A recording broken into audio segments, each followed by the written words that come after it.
Hello and welcome to Kain and Company. Today I've got the pleasure of being joined with Alan Krutsch, the Director of Marketing for Apple Autos in the greater Minneapolis automotive marketplace. Alan is a seasoned veteran who comes to the show today with a lot of great ideas, and I hope I'm able to pull those out of him because I think you'll truly enjoy this interview. Alan, thank you very much for joining me. Good to see you, David. So, Alan, I always enjoy talking to you because we've got a lot in common. We've both got kids that are out in the Great West, and they're enjoying life while you and I are cooped up in offices most of the time. And it just doesn't make sense. We're the veterans. Shouldn't we be out there partaking in the wilderness while our kids are enslaved and taking care of their old man? I've told my son, who lives in Bozeman, Montana, several times that I've been working my whole life to lead the life that he's living right now. So I'm with you there.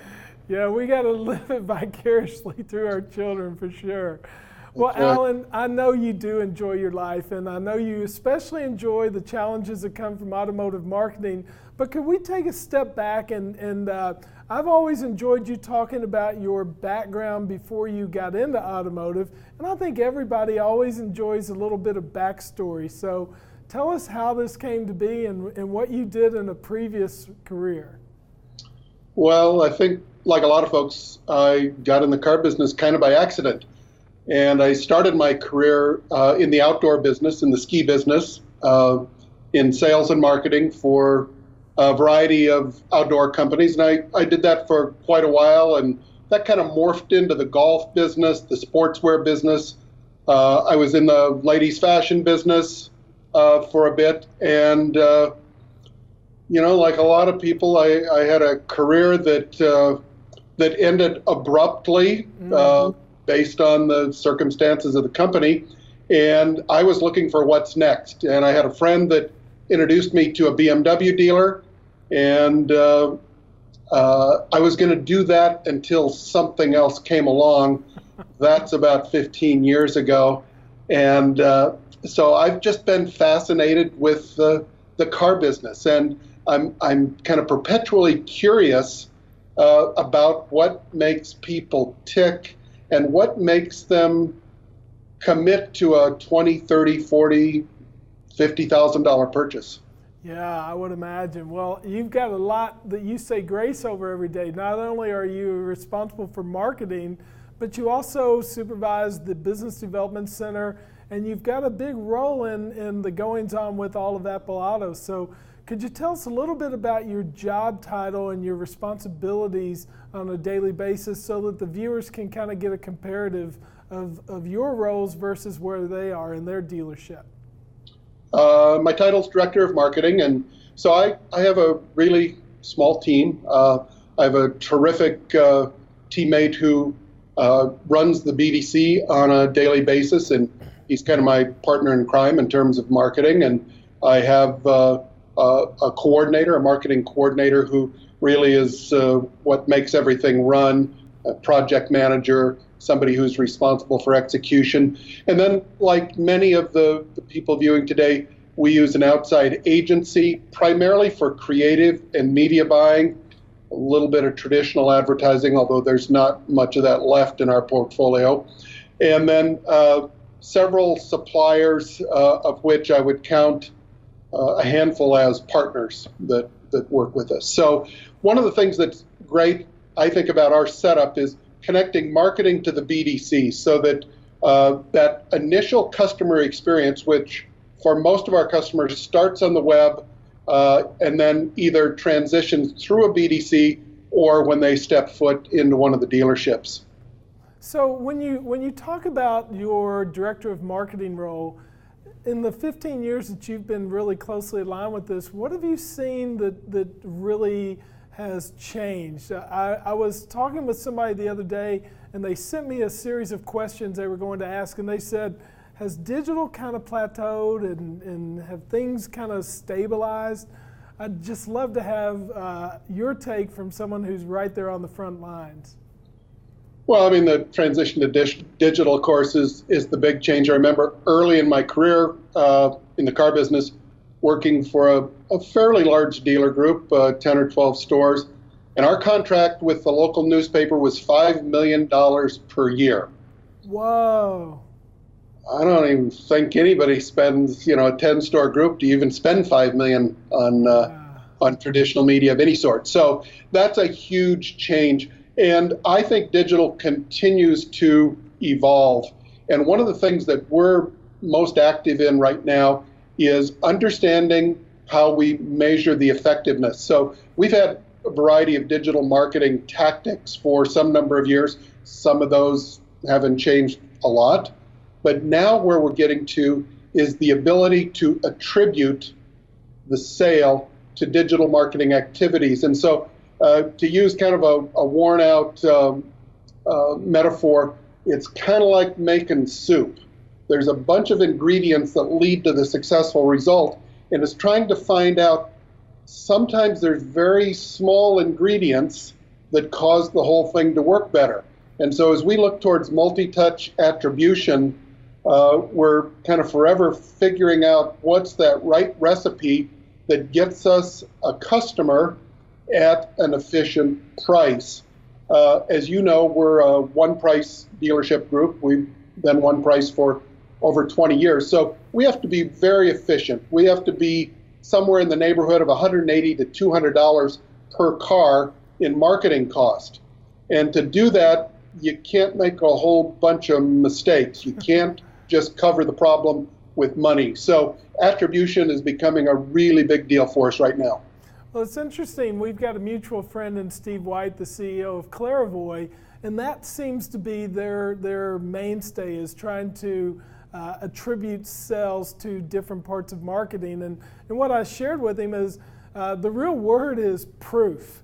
It's being able to say, this is what happened. And attribution's a big word that people in the industry might use, but to a car guy, it's basically, how do you prove to me that really worked? And I'm sure your dealer principals and the other leaders in your all's organization are all the time sitting there saying, Alan, you're off on some far-flung endeavor here and you're spending too much money.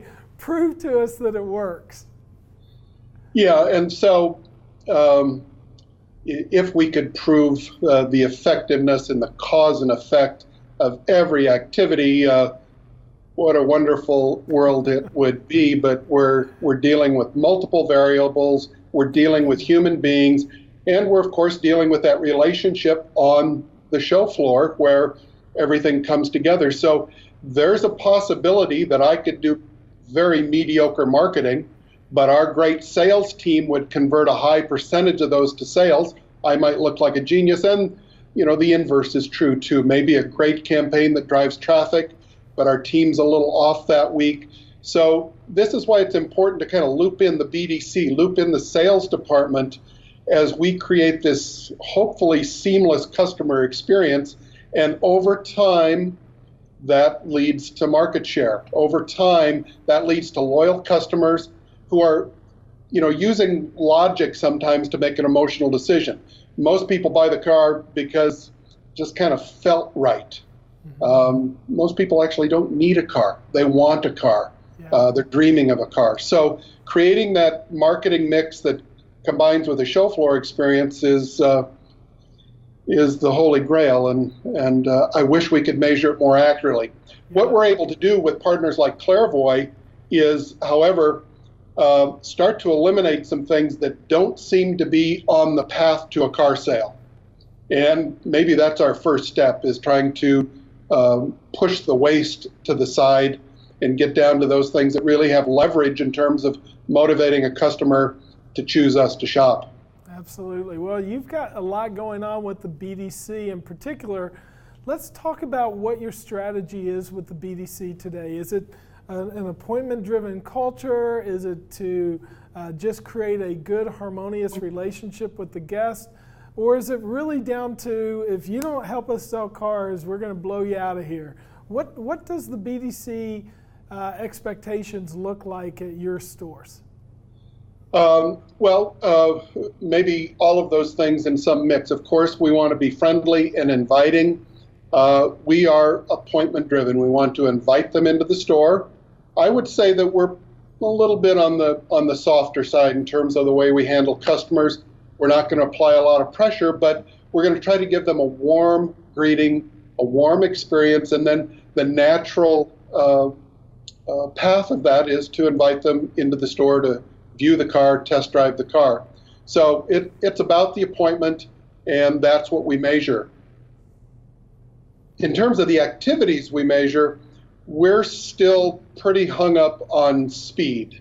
So we answer internet leads, our average, just looking at last month's metrics, in about 4.5 minutes is the average. And we do that through a combination of some software that gets people on the phone right away. So we want to be warm and inviting, but we want to be prompt and eager and take their inquiry seriously and invite them into the store. If it's not the right time to come into the store, if they're reluctant to make an appointment, we're going to follow up with them.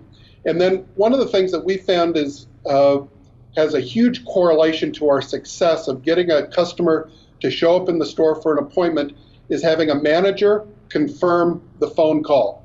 We did a study on this for 60 days, and we found that appointments that had no manager follow-up came into the store at half the rate as the ones where the manager is on the phone, also giving them a warm invitation and promising them that we're going to be ready for them, that we're eager to meet them, and eager to take good care of them. You know, it's interesting, and I'll give you a comparative. So that's something that a lot of people don't understand, to getting that manager ready to roll out the red carpet. It means something to them. So they control the floor, right? And we always like to get across the fact that this is your home court. What do you want to have happen? And don't you want to control as many variables as you can? And I'm glad to hear you say that. At the Furman Automotive Group, they've recently started using managers to do a video in front of the vehicle when there is one selected and available. It's astonishing how that 30 seconds in front of there makes the manager own the responsibility to get the customer in the door. And additionally, the salespeople, there's no hocus pocus anymore. Did you really make an appointment?